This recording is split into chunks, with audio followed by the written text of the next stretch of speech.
আপনাদের সামনে একটি বেগুন ক্ষেতের ভিডিও দেখানোর চেষ্টা করতেছি। কিভাবে বেগুন ক্ষেতটি পুরো ক্ষেতটাকে নেট দিয়ে ঘিরিয়ে তার ভিতরে বেগুন আবাদ করছে। অসংখ্য ধরনের বেগুন হয়েছে। এভাবে পদ্ধতি অবলম্বন করে যদি বেগুন আবাদ করা হয় তাহলে প্রতিটি কৃষক অনেক লাভবান হবে। কেননা এই ক্ষেতের মধ্যে পোকা মাকড় মাছি কোনো কিছুই প্রবেশ করতে পারে না। অনেক সুন্দর একটি আধুনিক পদ্ধতিতে বেগুন আবাদ করছে। নেটের ভিতরে ঢুকতে না পারায় আপনাদেরকে ক্লিয়ারভাবে ছবিটি দেখাতে পারতেছি না।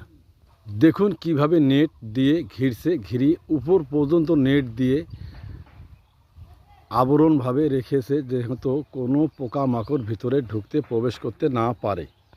এভাবে যদি বেগুন আবাদ করা হয় অবশ্যই কৃষক লাভবান হবে। আমার যদ্দূর বিশ্বাস, যে হারে এখানে বেগুন ধরেছে দেখলে আপনাদের সবারই মাথা ঘুরে যাবে।